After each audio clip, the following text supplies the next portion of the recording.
All right, everybody, let's jump into Beowulf. The good thing about Beowulf is that we are not going to be reading the whole epic poem. We are only going to be reading a couple of excerpts from it. So we're just going to get started. The first thing we usually talk about is who wrote a text. The thing about Beowulf is we don't really know who wrote it. It was composed in Northumbria by an unknown singer, but these singers had a special name. Sometimes they'd be called gleeman or a scop. That is a test question, so I'd mark that down if I were you.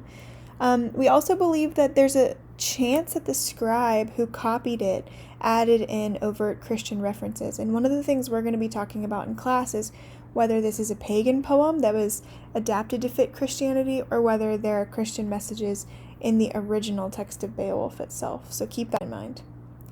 When and where? Well, like I said, it was written in Northumbria. It was composed, we think, around 700 to 725, but if you Google Beowulf, you'll probably find different dates because there are a lot of opinions. We only have one remaining manuscript of this poem. It's West Saxon, and we believe it dates to about 900 to 1000 AD. The events in this story, it's important to remember, don't take place in England. So really, this is one of the only things we're going to read in Brit Lit where the action of the story isn't happening in Great Britain, but the characters are Geats and Danes. So when we talk about the history of this period and all the different people groups who are coming into Great Britain, this was one of their stories that came with them, and then it just happened to be written and recorded in Old English. So what you're going to be reading are just a couple of excerpts from the poem. It is an epic poem, and we'll talk more about what that means later. Here are some people you're going to meet. Well, the main character is obviously Beowulf. He may have been a historical figure, but we don't have any historical evidence to prove that he was real. We just don't really know if he was a real person or not. This is an epic poem, so it consists of a prologue, which is like an introduction, and then 43 cantos, which you can think of as the chapters in a novel. The first, I would say 75% of this story is Beowulf's action as a young hero, and the last part of the story tells about him as an old man and a king. So we're going to read a couple of different pieces of this story, but by no means are we going to read all of it. Just to briefly tell you about some people you'll meet, we'll get into more of these, but I wanted to show you their names just so they're not totally unfamiliar to you. Beowulf is obviously our hero. We will meet Hrothgar, the king of the Danes. Grendel is a fearsome monster. We will meet Grendel's mother, and then we'll meet some warriors and supporters of Beowulf with names like Hygelac, Unferth, and Wiglaf. So just be careful with those names because they're unfamiliar to us.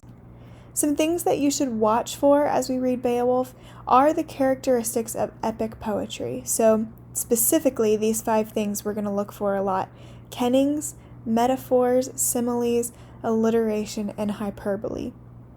We're also going to see lots of kind of cultural elements here, like elements of the Anglo-Saxon warrior code, and how this narrative demonstrates the differences between Anglo-Saxon religion, or maybe more pagan religions of the time, and Christianity, just like we discussed with the 2 texts by St. Bede. Finally, my favorite slide, why are we reading this? Well, this is the first recorded text of British literature. It's the oldest. There's only one manuscript of this available, which I think is interesting when you guys in your apologetics classes talk about how many manuscripts we have of Scripture. There are so many other manuscripts of Scripture compared to the one we have of Beowulf, and yet we view Beowulf as kind of the authentic text. Some people have said that Beowulf is a Christian allegory, and it definitely has a lot of Christian symbolism in it. But what I want you guys to think about is whether you think it was intended or written by Christian people, or if those things were added in later. And if they're added in later, how do we feel about that? How do we feel about us going back in and just adding Christian references in something that didn't have them to begin with?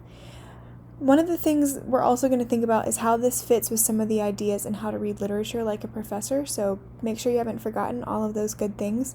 And then lastly, there is a major battle here between good and evil. It shows us a lot of archetypes that as humans we've related to for centuries, literally. And finally, culturally, this is going to show us what the Anglo-Saxon people valued by depicting their lives and their leaders.